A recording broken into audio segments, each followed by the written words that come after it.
Okay, so just give me a moment. I don't know if you all heard me. I'm just getting everything set up on Facebook Live, and we're going to get started any moment.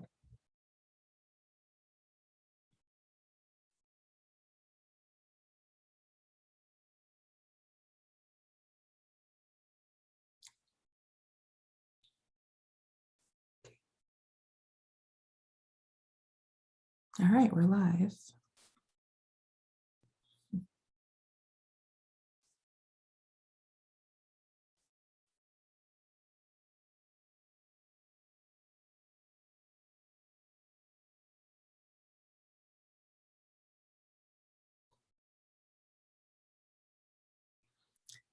Hi, everyone. My name is Robin. This is Grassroots Voices with Robin and Friends, where community meets politics. I'm super excited about our episode tonight. We have a lot of great news in regards to voting rights. We're going to talk a little bit about that. So what I'm going to do, what I normally do is I will play a few videos, give people a chance to hop on for the live, and then from there, I'm going to share this live across various Facebook groups so people can tune in. And then from there, we'll get into the episode tonight. We're speaking with Kyra Reed, the Constituency Organizer for the Black and African American votes for the DCCC, the Democratic Congressional Campaign Committee. They are making one of their earliest investments in Georgia for the midterms for 2022. We have 2 House seats that we have to defend and win and make sure that we can keep the House. So we're going to talk a little bit about that tonight. So we're going to go ahead and get started very soon. But I'm going to, again, like I said, I like to start with a few videos just to give people a chance to hop on and to, allow me to go ahead and share this across the other Facebook groups. So just give me one moment and we're going to get started with our first video.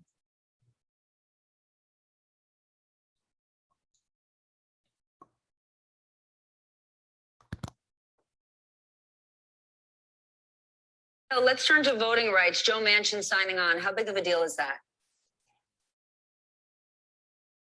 Time Democrats have a major voting rights bill that has a path to getting all 50 senators on board. Right now, it's just a working group, which includes Joe Manchin, but the other 49 are likely to come on board at the end of this. What convinced Joe Manchin at the end of the day is a series of changes made from the previous version, which was S1. This is a more focused bill on voting. The previous one was kind of a grab bag of progressive policies that included issues related to campaign finance and ethics. This is simply about voting. One of the things they did to get Joe Manchin on board was remove that ban on voter ID in S1. Joe Manchin is a supporter of voter ID. What this new bill does is it doesn't require it, but it allows states that are pursuing it to continue to do voter ID, but with some federal standards. Another thing this bill does is give flexibility to certain jurisdictions on issues like 15 days early voting, which is, which was in the previous bill and which is in this new bill. But small counties, small areas that have few voters don't have to abide by the same number of hours.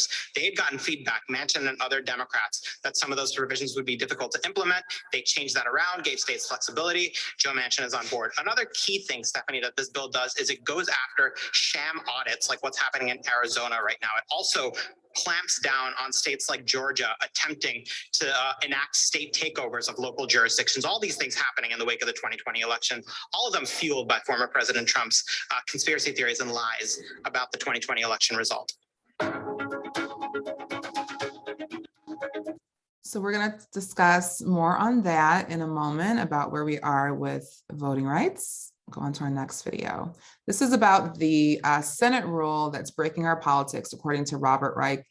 He talks a little bit about the history of the filibuster, because I know a lot of people don't really truly understand some of the history, why we need to abolish it. But in this case, that might not happen, this go around, but we need to carve out these exceptions for various legislation that's out there, the infrastructure bill, voting rights, pretty much anything that we want to get passed, the filibuster is in the way of it. So I thought this would be good to share with people, to give you a little bit more of an understanding about it, so then you can talk about it in a more informed way with others.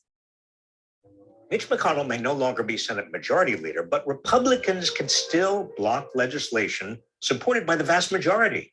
That's because of a Senate rule called the filibuster. If we have any hope of safeguarding our democracy and ushering in transformative change, Democrats must wield their power to get rid of the filibuster, and fast. The filibuster is a Senate rule requiring a 60-vote supermajority to pass legislation, which means a minority of senators can often block legislation that the vast majority of Americans want and need. It's not in the Constitution. In fact, it's arguably unconstitutional. Alexander Hamilton regarded a supermajority rule as a, quote, poison that would lead to contemptible compromises of the public good. Even without the filibuster, Senate Republicans already have outsized influence. The 50 of them represent 41.5 million fewer Americans than the 50 Senate Democrats. Wyoming, with 579,000 people, gets 2 senators. California, with 40 million, also gets 2. Meanwhile, Republican-controlled states are gearing up to pass even more restrictive voting laws, along with additional partisan gerrymandering that could enable Republicans in Washington to maintain power for the next decade. The best way to prevent this is with national election standards through the For the People Act and the John Lewis Voting Rights Act. But you see, these important bills are stymied as long as the filibuster remains in place. The filibuster is rooted in racism. In the 19th century, Southern senators crafted the talking filibuster, in which a member could delay the passage of a bill with a long-winded speech in order to protect the pro-slavery Senate minority. The current version of the filibuster, requiring 60 votes to end debate, was popularized in the Jim Crow era by Southern senators seeking to prevent passage of civil rights legislation. From the end of Reconstruction to 1964, the filibuster was used only to kill civil rights bills. Senators can now use a process called reconciliation to pass legislation on budgetary matters requiring a bare majority of 51 votes. But the filibuster can still stop bills on voting rights, the climate crisis, campaign finance reform, and other crucial legislation Americans need, and on which Joe Biden has based much of his presidency. Getting rid of the filibuster is also good politics. As long as the filibuster is intact, Senate Republicans could keep the Senate in gridlock and then run in the 2022 midterms on Democrats' failure to get anything done. The good news is the filibuster is a Senate rule. As I said, it's not in the Constitution. It's not even a law. Like any other Senate rule, it can be changed by a simple majority of senators. With Vice President Kamala Harris now serving as the tie-breaking vote, Senate Democrats can and must abolish the filibuster. Now, I know there are a few conservative Senate Democrats who don't like the idea, but Joe Biden and Chuck Schumer can get them to fall into line. That's what leadership is all about. They must end the filibuster and get America moving now.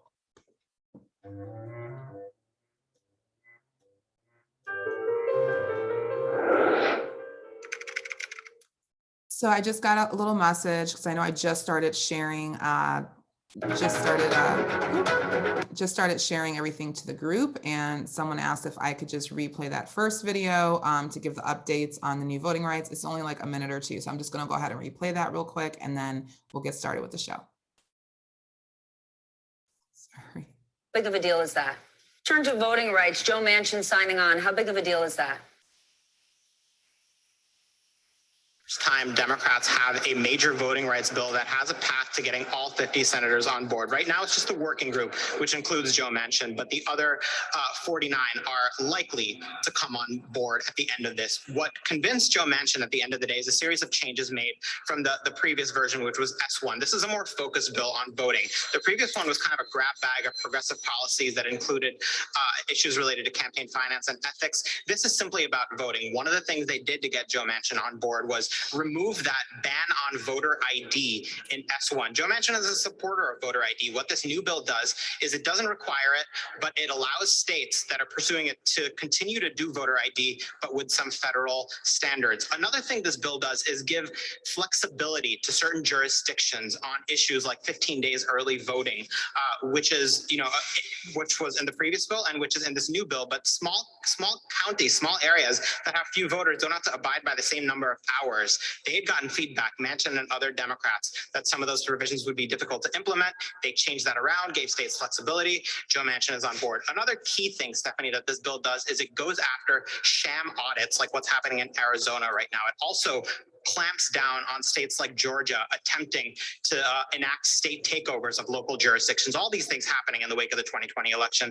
all of them fueled by former President Trump's conspiracy theories and lies about the 2020 election result. That is huge, everyone. Thank you to everybody who made phone calls, everybody who got out there and marched, who kept that pressure on the Senate and on President Biden and everybody in Congress. It was absolutely important, and that's why we're here today. So I'm going to just go ahead and set up the show, and then we'll go back into voting rights a little bit later because I don't want to keep our special guest waiting. So this is Grassroots Voices again with Robin and Friends, where community and politics meet.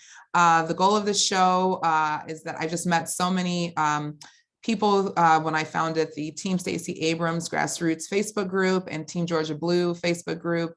We have over 25,000 members in both groups together. And I've just, over the last 2 years, I've just met so many amazing organizers, social change agents, volunteers, elected officials, people who are aspiring to run for office. And I wanted to provide a space to uplift their voices and elevate the work that's already being done, and to inspire others to get involved in their communities and also involved in the political space, as well as organizing space. So this was the whole inspiration for Grassroots Voices. So if you haven't already, like I said, I'm the founder of Team Stacey Abrams Grassroots on Facebook. Please join our group. We would love to have you, especially as we gear up for 2022. This is not an official Stacey Abrams group. All postings and opinions are our own. It does not necessarily reflect Stacey Abrams.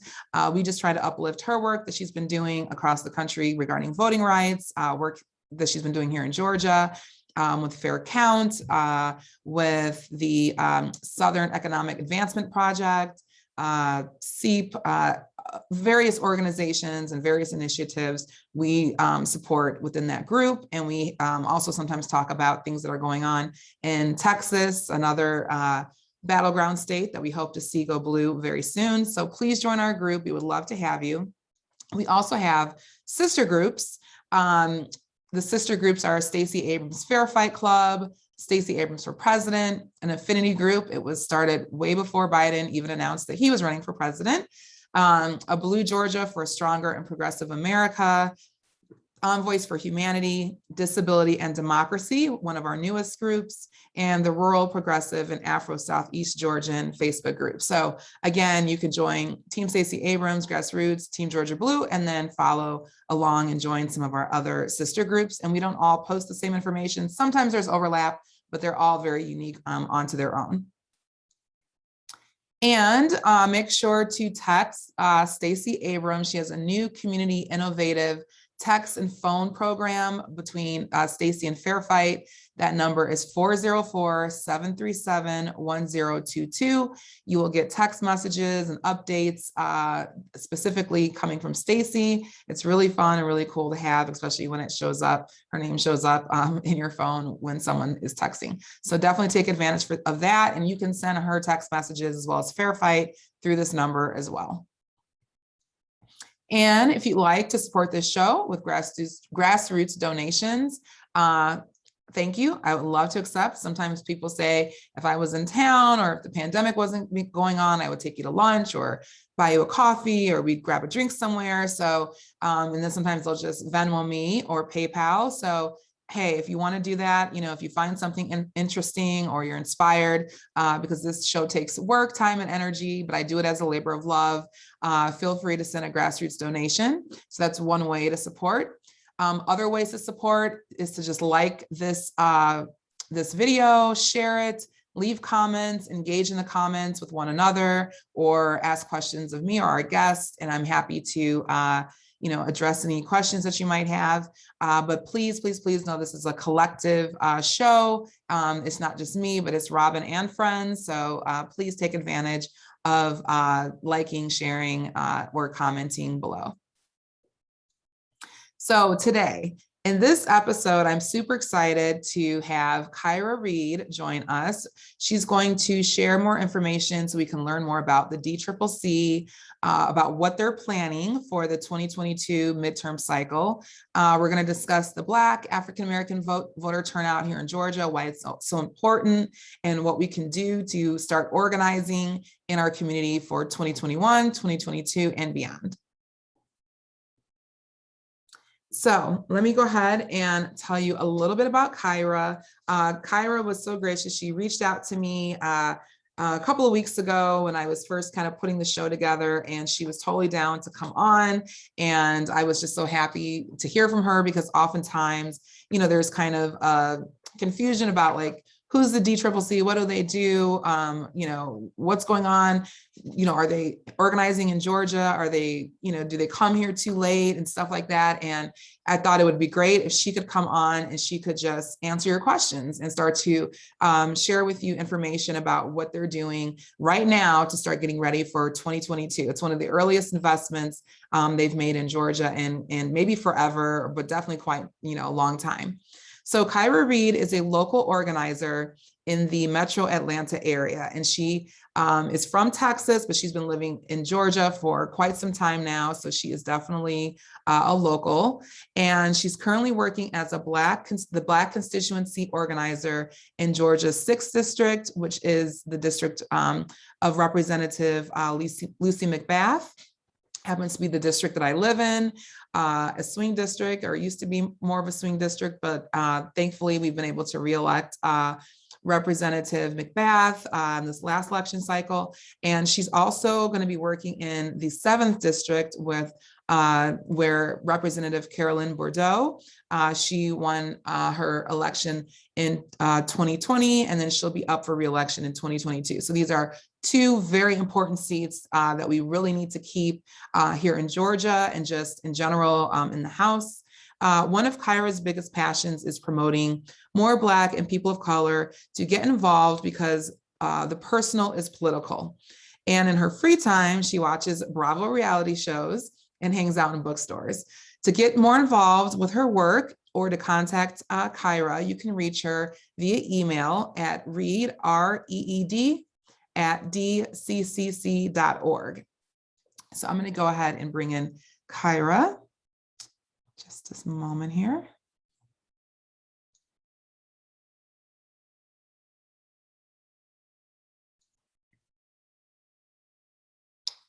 Yay, okay. Hi. How are you? I'm good. Can you hear me okay? Yeah, you sound perfect. Now, should I bring in Okay, awesome. more people, or is it just me and you? It's just me. And you. All right. Yeah, I wasn't quite sure how to get people over here, so it's just me right now. But yeah, let's go ahead and we can get started. Wonderful. Well, thank you so much again for coming on here and just joining us. And I'm super excited to hear just about, your work and what you've just been finding and doing, since you've been on assignment here in Georgia. But why don't you just maybe just talk a little bit about what is the DCCC, what do they do, and how did you come to working with them here in Georgia? Yeah, so the DCCC stands for Democratic Congressional Campaign Committee. And so they basically help work to elect Democrats to House of Representatives. So, you know how you have like your DNC, which is like pretty much like everyone, and you have like your DSCC, which is just the Senate. DCCC is just your congressional seats, like your state house, not state house, your US House. And so I got involved probably, I want to say last year around June 2020. They were looking for a constituency organizer on the ground, and COVID put me out of a job. And so it kind of really worked together really well. And I got to do a lot of the work with District 6 races and District 7, but mainly District 6. But District 7 is now a lot in my wheelhouse this year. So I'm really excited. So I'm doing both, but I kind of consider myself to be all over Metro Atlanta.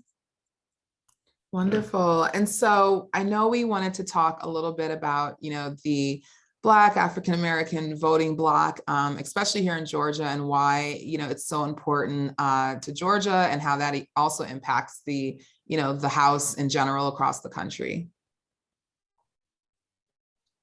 Okay. Yeah. So right now, we have a goal of getting to 218, and that is the goal to keep the Democratic majority.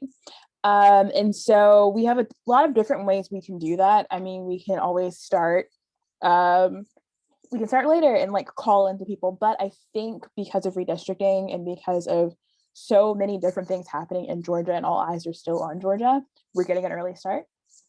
So we're activating volunteers through early voter contact, which is why I'm here almost a year early, to boost 2022 momentum. So if we already have folks on the ground who are already having these conversations, by the time 2022 comes around, it should be like gravy, honestly. That's kind of corny, but it's the only way I can think of it. And then amplify engagement and mobilization ahead of 2022. Again, if we are having these conversations, we're meeting with leaders, we're having coffee with our neighbor, we're having house parties, we're doing crowd canvassing and voter registration, we're mobilizing our voters. And so by the time 2022 rolls around, we should be having a victory and get to that 218. And also relationship building. And that's my favorite part. I think that sometimes a lot of orgs and campaigns can come in and build these relationships and then kind of like let them slide. But I'm really determined to build authentic relationships and keep this momentum going for much longer than just 2022.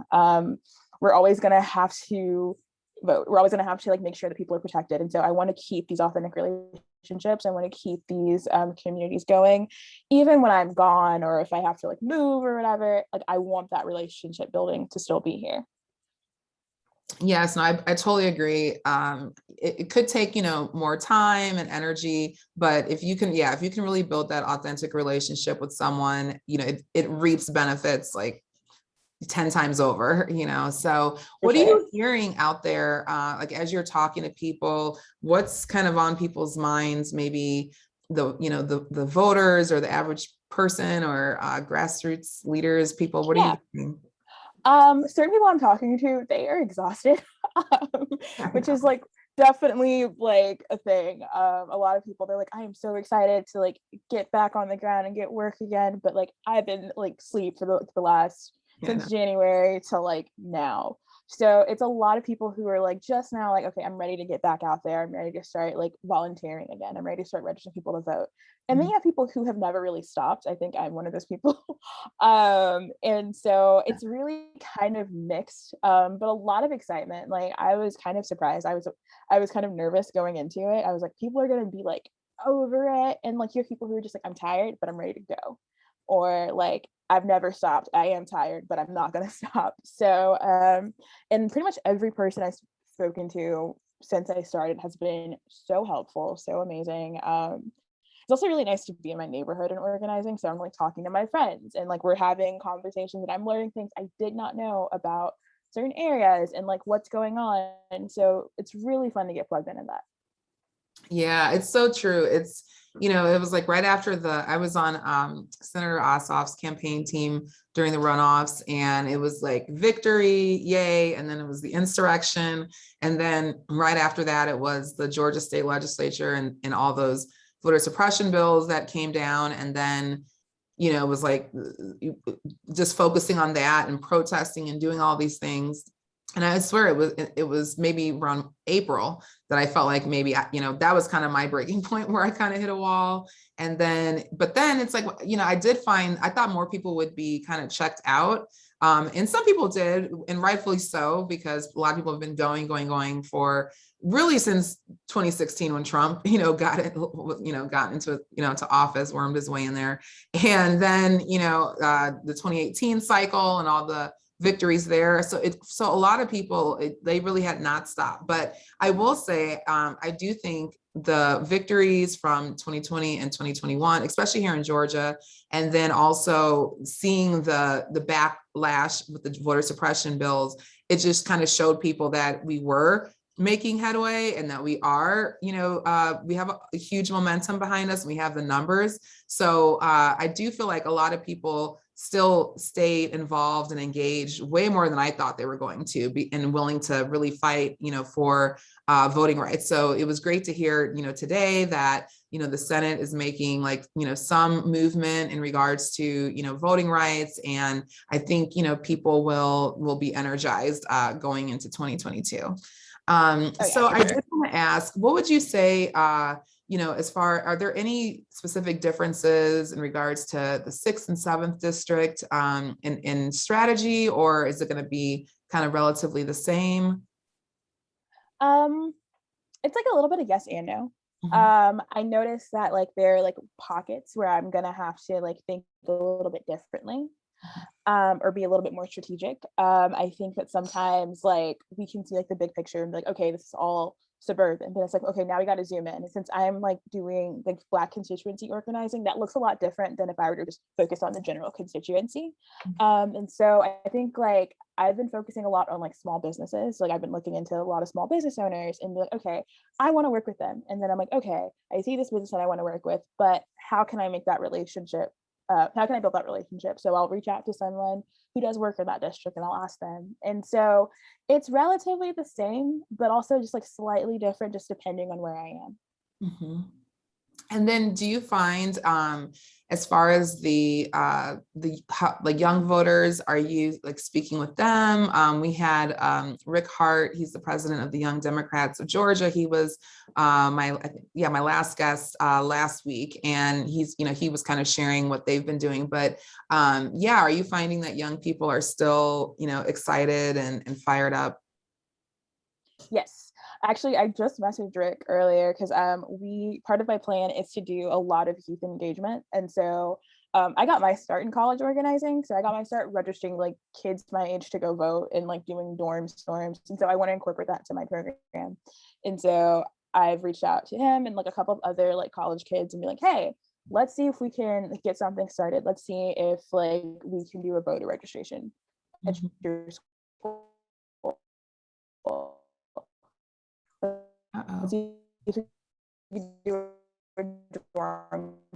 Oh, you're kind of breaking up, Kyra.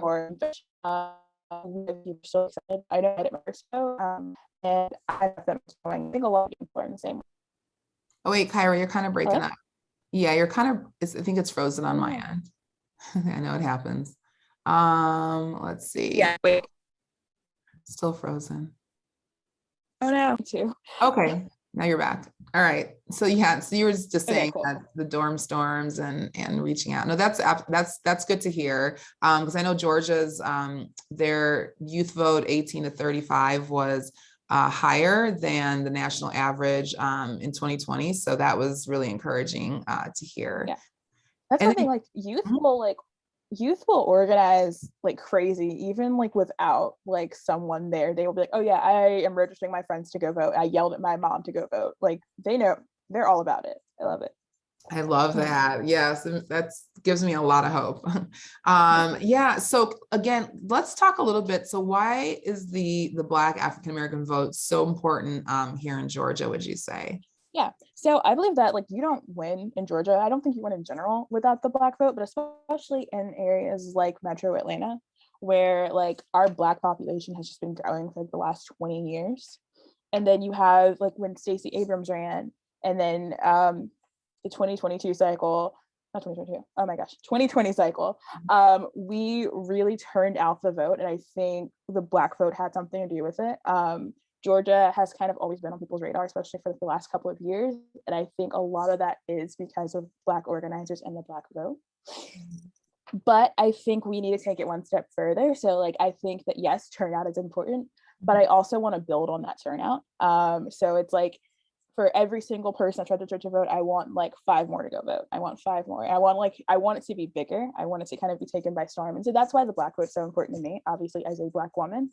But I just think that you really can't win without centering Black voices. And our voices are very different. We are not a monolith. And so part of my plan is to really like listen and like meet people where they are, because you have folks who will go vote and they might not have anyone ever talk to them about why they're voting or like what's going on and how this impacts them. And so both campaigns have been really helpful about giving me and all the info I need to like speak to people and that sort of thing. So that's why the Black vote. I also just think that like we're also concentrated in the suburbs a lot. I was looking and it said a lot of the Black voters were in areas like District 6 and 7. And so I am trying to make sure that we turn out even more. Again, I think that like we're turning out, but I want to like amplify that. Absolutely. And it is so true. You know, there's so many people, like a lot of times when you hear pundits doing analysis and things like that, you know, they'll say, oh, the suburbs, and they'll say it like, you know, Black people aren't living in the suburbs. Uh-oh. Are you there, Kyra? Did I lose her? Oh, I'm still here. Okay, great. Sorry, my screen went black. Yeah. Man, Zoom. I know. It's the pandemic. I mean, you know, we've all had our Zoom ups and downs.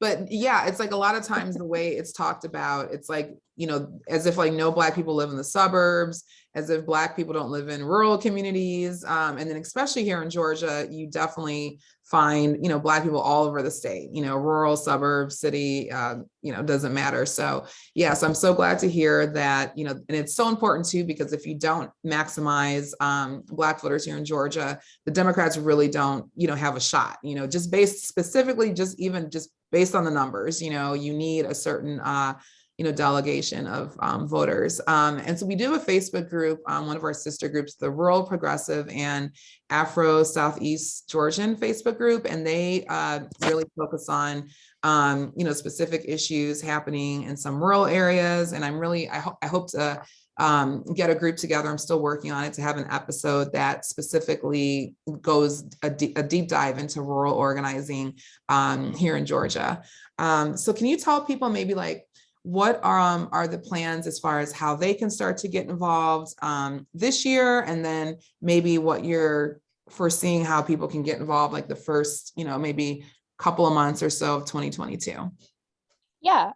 So first, email me. I am pretty responsive via email and phone. I also like love talking to people and hearing their ideas. One of my favorite parts is like talking to folks on the ground, because they always have the best ideas and like the best stories and like some of the most like the best energy, because sometimes this work gets kind of like blah, and then like you hear a volunteer who's like so excited to talk to you.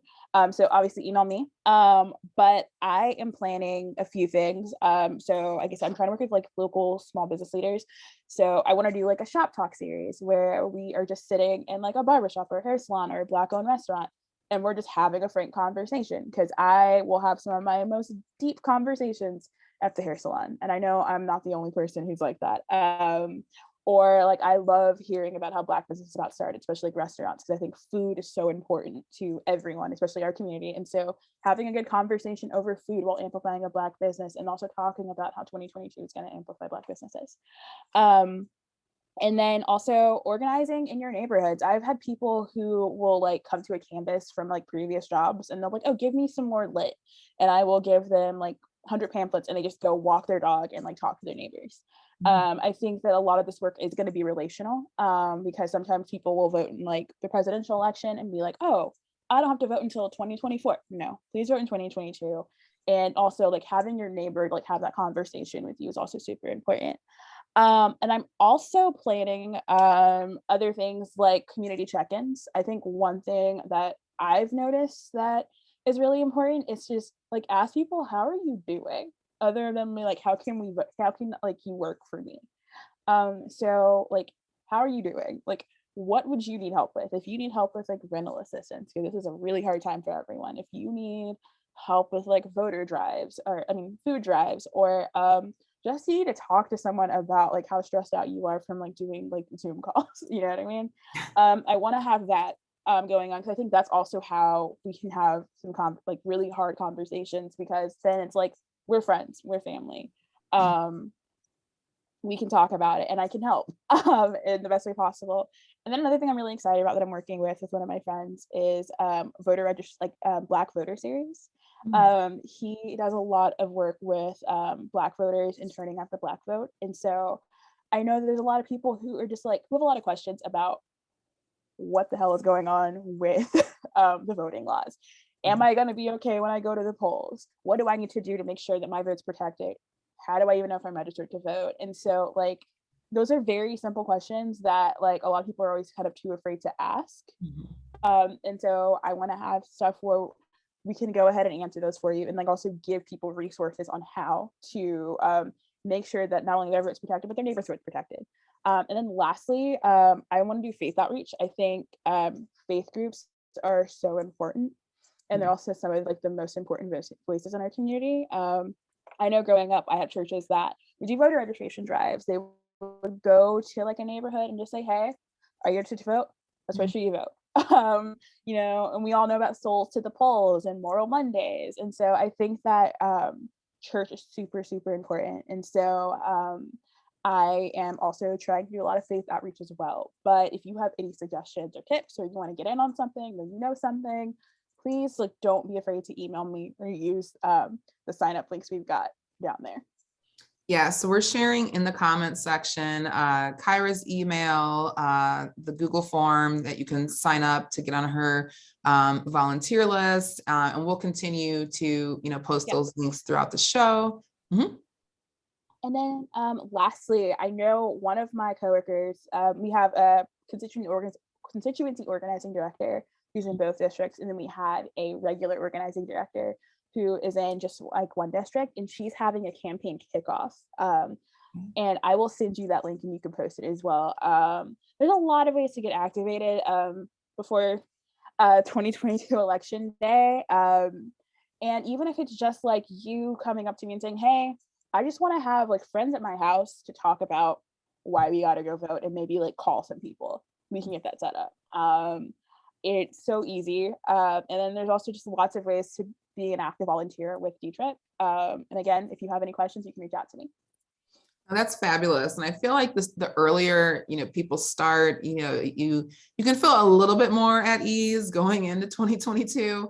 And I just know, again, that peer-to-peer, speaking with people, that relational organizing is so powerful. And, it's so smart that you're reaching out to small businesses, because they can have such a huge impact on, their customers, and then just people in the community. And then it's, when you do this work now and lay that groundwork, it's so much easier, as you get, closer into the campaign cycle next year. But I can tell that you definitely have that organizer spirit, and that you want to, assist and help people, because, you're like the face of, the DCCC for many people, or you're like the closest thing to, Majority Senate Leader Chuck Schumer, to the average person, Well, no, I mean, like you're the closest, that they're going to think about you, you know what I mean? When you come and talk to them, and after you've built that relationship.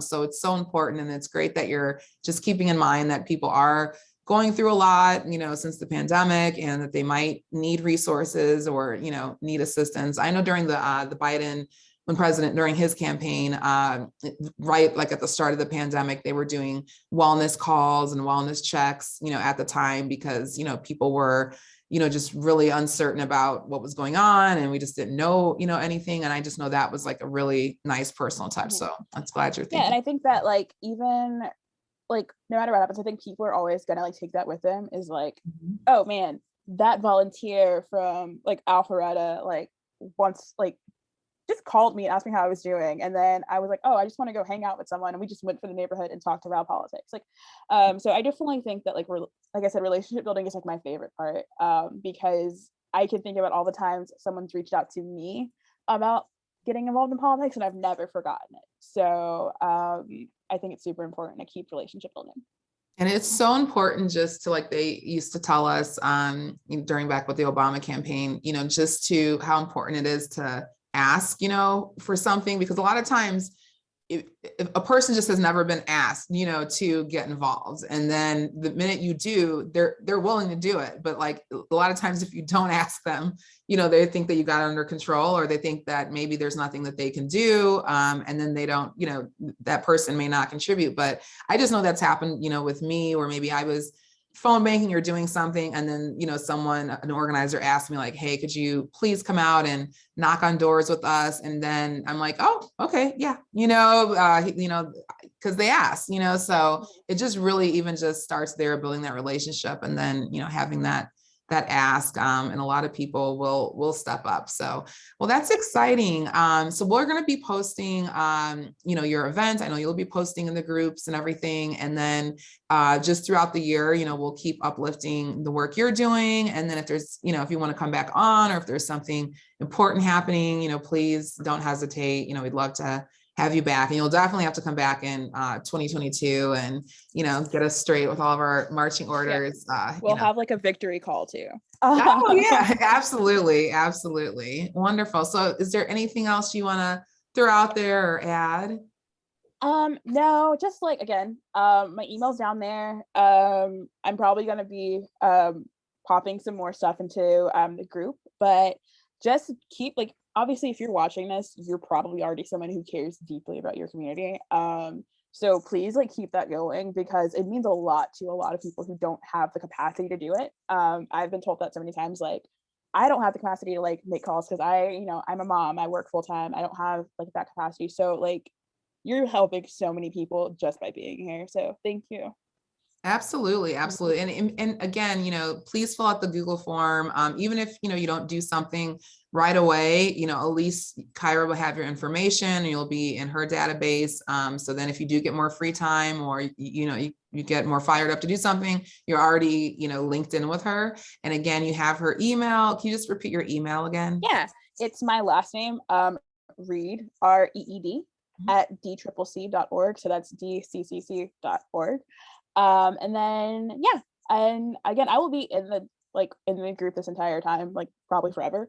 So if you see me like pop in, you can just send me a message on Facebook as well. Oh, that's great. And that's great. That's great to know. And then too, again, what was one more thing I was going to say? Kyra lives here in Georgia, correct? Yes, And I live in Chamblee. Okay, yay, wonderful. And Yeah. so this idea, because a lot of times, people have this idea that, they're sending in people who aren't from here and they don't know how to organize. And sometimes that does happen in campaigns, and sometimes that does happen. But Kyra is in Georgia and she's very familiar with Georgia and the South. So we have, one of our own here with us. And, I think we're in fabulous hands. And so it's going to be super exciting. You're welcome. Absolutely. Yes. Totally. Yeah. So well, this was so much fun. I was so nervous. Oh, no, don't be nervous. I mean, I'm just glad you put yourself out there, and that you reached out and you saw the value of all the groups. And so again, fill out that information on the Google form. It's in the comments. And then, as well as Kyra's emails in the comments. And so just, get in touch with her. And we look forward to working with you and to making sure that we keep both seats next year. And if there's anything you need, please let us know. All right, thank you. You too. You're welcome. Bye. Take care. Bye-bye. Bye-bye. Wonderful. I just love young people and how they are stepping up and they're doing the work. So this idea that young people aren't involved, that's just not true. We have Kyra, and we have someone who is from Georgia. So it's a real honor. So what we're going to do now, we're going to, Okay, so what we're going to do now, we're going to move into the next segment. I'm just going to give a few updates on voting rights, and then we'll be finishing up this episode. But again, I like to just kind of break up, some of the show with a few videos. And so I'm just going to play a few videos here, and then we'll be hopping back in. Oh, whoops. Sorry, guys. Okay, here we go. I just want to just really take some time to just shout out DONTAYE. First of all, many people probably don't know how tirelessly he works, A, for his community, B, for his craft, and C, for his family. He's a man of faith, a man of great integrity. I've known him for several years, and I'm always so in awe by him because he's self-motivated. And when you're an integrous person, you move differently than everybody else. You're not motivated by money. You're not motivated by, getting your name in lights. You're motivated by something deeper, something more concrete. And the word that comes to my mind right now is the word legacy. And so, I can tell you all the things about, professionally, him working in television news, him starting his own business and just breaking away from the pack by doing work within the justice space. But what I feel is most impressive about him is just his simple humanity. He's such a human person, and he really brings his heart to everything that he does. And if we all could just simply aspire to just be a tenth of that, we would probably be a much better world. You all, I just love and admire DONTAYE Carter. He is an alum. We both went to the same college, Florida A&M University in Tallahassee, Florida. We didn't know each other, but we both are graduates of the journalism school at Florida A&M, and I just really want to support his candidacy. He and his lovely wife, Dr. Carter, and his cute little daughter, they are on the campaign trail, for DONTAYE to become the next mayor of Sandy Springs. And he is such a good person. These are the kind of people that we need in office. And in order to get these leaders, it starts now. Who knows where DONTAYE could end up, but the first step is getting him into the mayor's office for Sandy Springs. So even if you don't live in Sandy Springs, even if you don't live in Georgia, please consider supporting DONTAYE. Grassroots donations go a long way, $3, $5, $10, whatever, or just signing up to volunteer. You can volunteer from anywhere in the country, postcards, phone calls. He really needs your support. The election is coming up November 2nd of this year, 2021. And so I'm going to play a video towards the end of the show so you can learn more about him. But in the meantime, check out his website, DONTAYEformayor.com. And he was my third guest of Grassroots Voices. So you can also find his interview on YouTube as well as with DemX Media. So good luck, DONTAYE. We are pulling for you. So the next video I'm going to play talks a little bit about the Texas abortion law and how it highlights racial inequality and maternal mortality rates. This new Texas abortion law has highlighted the racial inequality that follows women to the delivery room. The CDC now has comprehensive data that breaks down maternal mortality by race, showing Black women are more likely to die in childbirth than women of other backgrounds. From 2007 to 2016, the study found out of every 100,000 Black women, 41 suffered pregnancy-related deaths. That's more than 3 times the rate among white women. Indigenous women also see high rates of pregnancy-related deaths. Joining us now is Lee Merritt. He's a civil rights attorney and a candidate for Texas Attorney General. Lee, good to have you with us. You have called this law egregious and downright dangerous. What about it is most concerning to you? Well, it's exactly what you pointed out. We are in a medical emergency throughout the state of Texas and throughout the country, and Black women are bearing the brunt of it. The mortality for Black women is already among the highest in the industrialized world in terms of the amount of access to health care that Black women have. And this ban makes it even more difficult for some of the most vulnerable members of our society to receive the adequate care that they need and to have options. We mentioned you're running for Attorney General. I mean, if you're elected, what action would you try and take on a law like this? It would likely be you might have a Republican governor or Republican state legislature, yet you're the Attorney General representing the state. What happens? Well, the responsibility of the Attorney General, what Ken Paxton should have done during the legislative session, is point out the glaring constitutional violations inherent in this law. This law was done with basically no one saying, hey, there's still a Constitution, Roe v. Wade, and case precedent that you must consider. Now that the law is going to be challenged in court, you see a delay tactic happening by a conservative justice, even at the Supreme Court level, where they're not getting to the heart of the matter, which is the merits of the case. On the merits of this case, this unconstitutional 6-week ban will be stricken, but because of the parameters of the new law, they found ways to delay. As Attorney General, we would take that discussion directly to the Texas Supreme Court and the United States Supreme Court with a clear case precedent. Until it's overturned, the clear case precedent says that this is an unconstitutional ban. And at the federal level, what do you want to see President Biden do?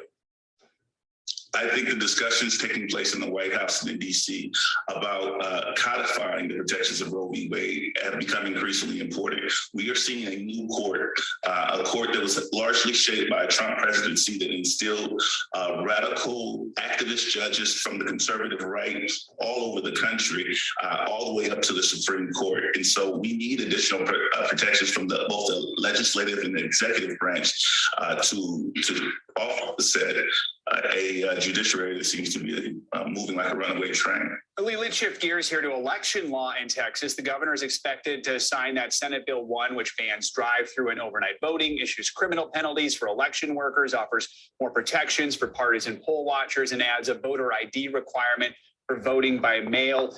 What do you think should be done next as the governor prepares to sign this law? Well, like this reproductive ban, this law will have a disparate impact on marginalized communities, on Black and Brown communities. That disparate impact, again, is unconstitutional and under the law can be challenged. But we need federal protections. If we continue to leave it up to the state, and then whatever parties in power for the moment will continue to disenfranchise and marginalize the voices that will be impacted. This law will impact primarily individuals suffering from a disability, and the DRA and other advocate groups are fighting to ensure that this kind of law doesn't see the light of day and it doesn't spread across the other 50 states. All right, Lee Merritt. Lee, thanks for your time. Appreciate it.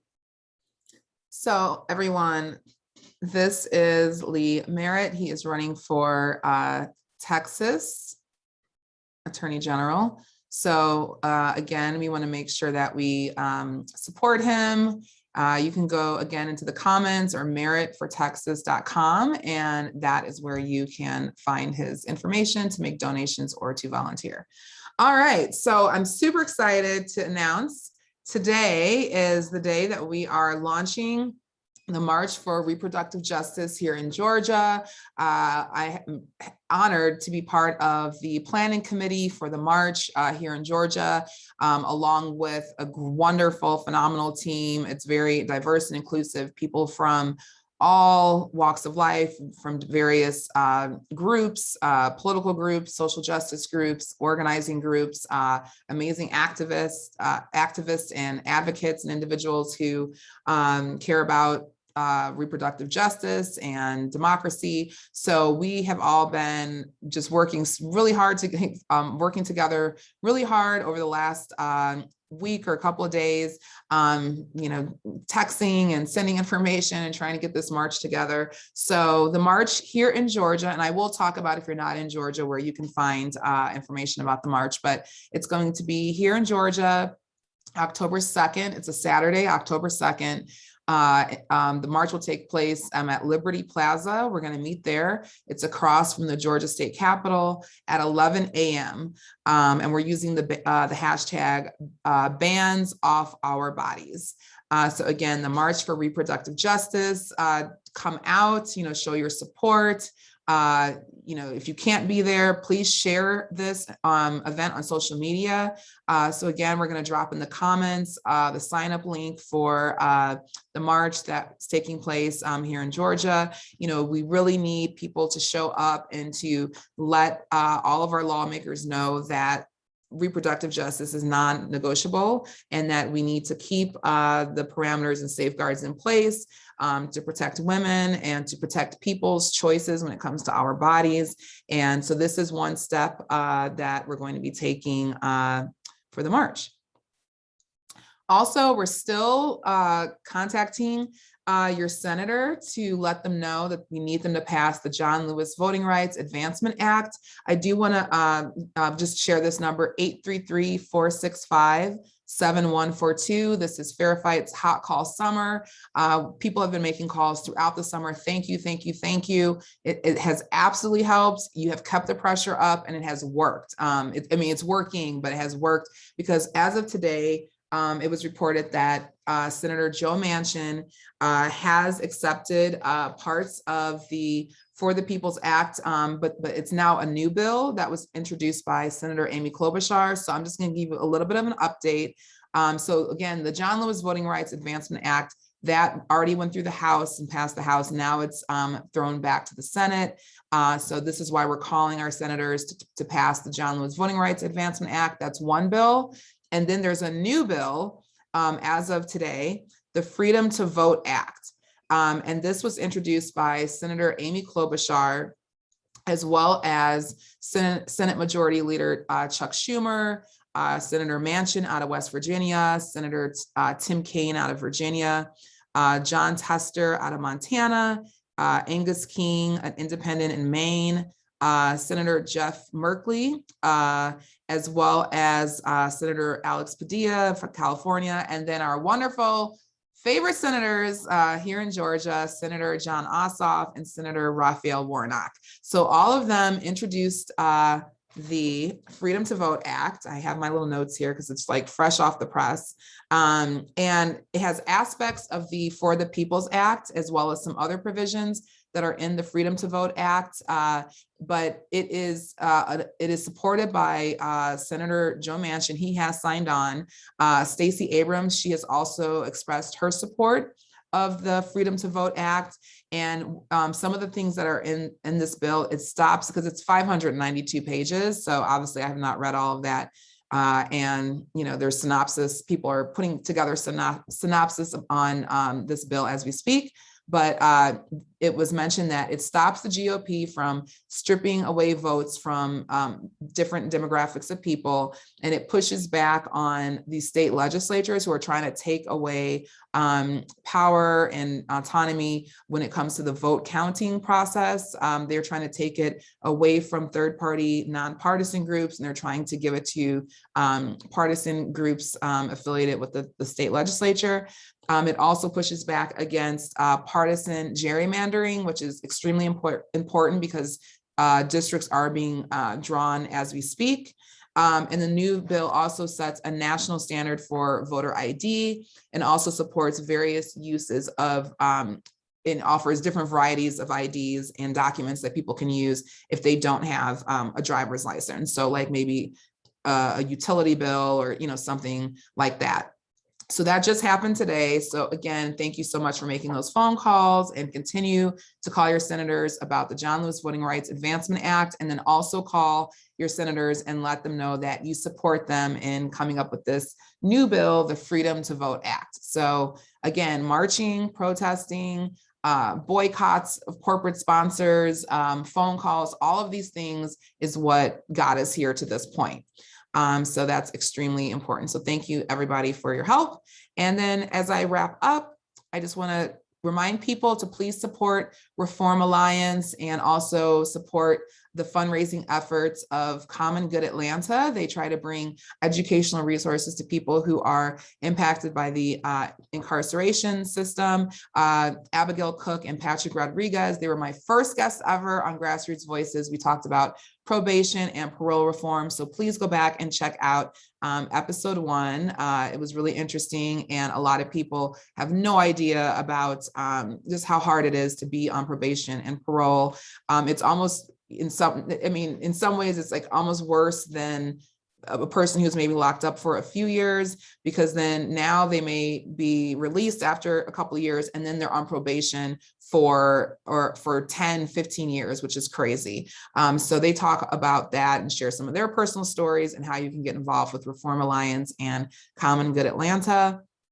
Also go back and check out episode 4, where I interviewed Shireen Mitchell. She's a social analyst and diversity consultant. She talked about COVID misinformation, disinformation, and how a lot of this information has been targeting Black communities, poor communities, specifically in regards to COVID, as well as, some of the bad actors, whether foreign bad actors or people here who are sharing misinformation around COVID and voting and things of that nature. It was really interesting. She is one of the lead women of color in the tech space. So please check out Shireen. She is incredibly brilliant, and she just shared such great information with all of us. And she shares with us what we can do to make sure that we're not perpetuating misinformation or disinformation, because it starts with us and what we share and don't share on social media.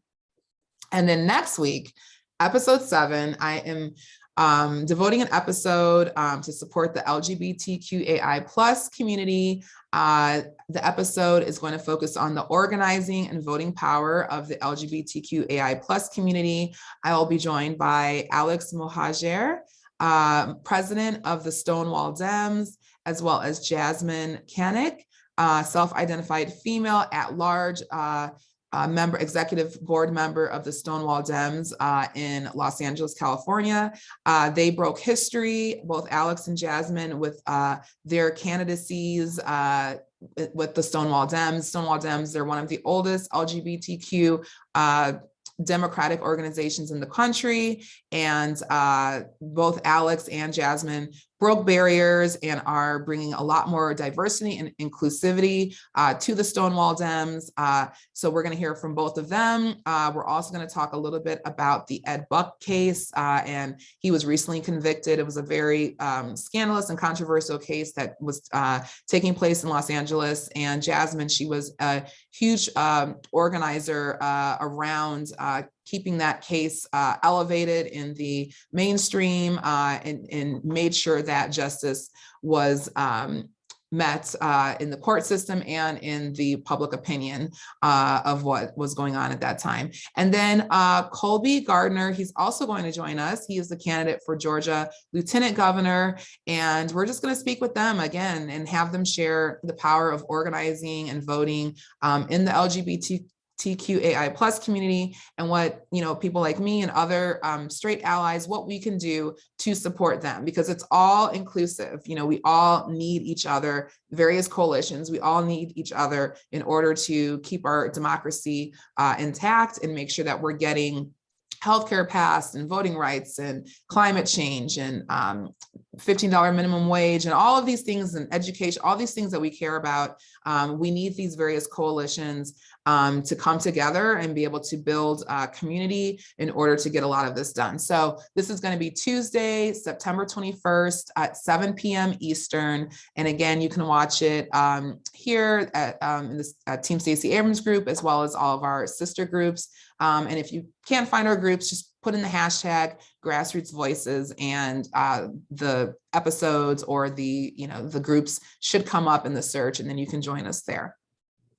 And hopefully I'll be joined by Caleb Scott. He is the creative marketing consultant and founder of DemX Media. So hopefully he might join in as part of the panel, as well as Reed Jones, who's the founder of Stacey Abrams for President. So I hope that they can join me next week to speak with Alex, Jasmine, and Colby. All right. And again, DONTAYEforMayor.com. Again, please go and check him out. And other than that, we are going to be wrapping up here. Thanks again for joining me. Please leave comments, show ideas, guest suggestions. I've been getting some emails from some of you. Thank you. Keep them coming. You can email grassrootsvoices999@gmail.com, and I'll do my best to respond to your emails and consider all of your show ideas and guest suggestions. And again, if you want to show grassroots supports or donations, you can Venmo me or PayPal. My information is there. It's also in the comment section. But if you want to help in another way, please make sure to like and share this episode, tag a friend in the comments, join our groups, and keep fighting for voting rights. Please keep calling your senators and letting your voice be heard. And lastly, again, not voting rights. I've been to so many marches over the past year. The March for Reproductive Justice, that is taking place Saturday. It's in 2 weeks, Saturday, October 2nd, Liberty Plaza here in Georgia, Atlanta, Georgia, across from the Georgia State Capitol at 11 a.m. So please, again, join us, sign up. The links are in the comments to sign up. If you're not in Georgia, I did say I wanted to tell you, you can just go to womensmarch.org, and they have a list of cities where these marches will be taking place. It's not just in Georgia. There'll be a march in Washington, D.C., and there's going to be marches across the country. So this is a national call to mobilize and defend our reproductive rights. So go ahead, go to womensmarch.org and find the closest city to you and join in for a march. And let's see, anything else? I think I covered everything.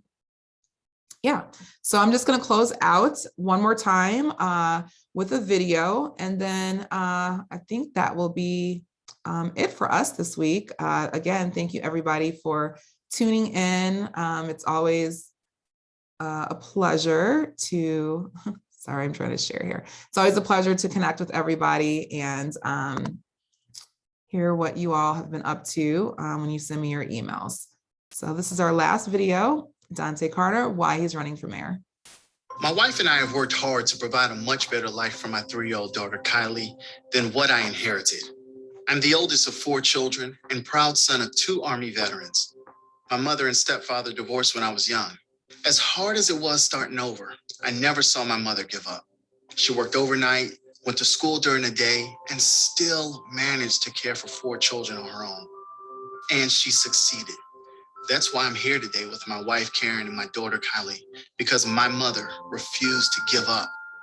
Her example inspired me in college as I began working in media before graduating. I found myself working overnight as a video editor, producer, and executive producer before I even earned my degree. After graduation, I traveled across the U.S. reporting and anchoring until Karen gave me a reason to move to Sandy Springs. I have built a successful business in Sandy Springs. With my public relations firm, we've worked with attorneys to fight for accountability in crimes against women and children, voting rights, and working to get leaders who are passionate about people in places to make a difference. What they won't tell you is how much I care about people and improving our community. They will tell you that I lack the experience to lead our city. But how much experience do you need to recognize that our city has failed us? From the outside, our city appears to have it all together. What it has promised us and what was produced don't match. We were promised diversity and inclusion, but we received task forces and subcommittee groups aimed to address affordable housing and transportation, but lacking the power to influence the city's own master transportation plan with their own findings. Our community is home to some of the nation's largest corporations, but many of their employees can't even afford to live here. We lack the infrastructure to ease the commute for working families, and few, if any, minority companies are getting a fair shake at obtaining bids with Sandy Springs, even though minorities now make up 40% of the city. These are more than just issues to me. These are the lives of the citizens of Sandy Springs. I'm running for mayor of Sandy Springs because the same old politics just doesn't work anymore. No more task force, no more dinners. We've got real work to do. This city has been a dream for developers for far too long, but we've got dreams too. Dreams of a city where our leaders are transparent. Dreams of a city where the leadership reflects the diversity of its population. Dreams of a city that is affordable for our first responders, teachers, and working families. I hope you'll join me in making our dreams a reality. My name is Dontaye Carter. I'm running for mayor of Sandy Springs because integrity and transparency in our city government matter.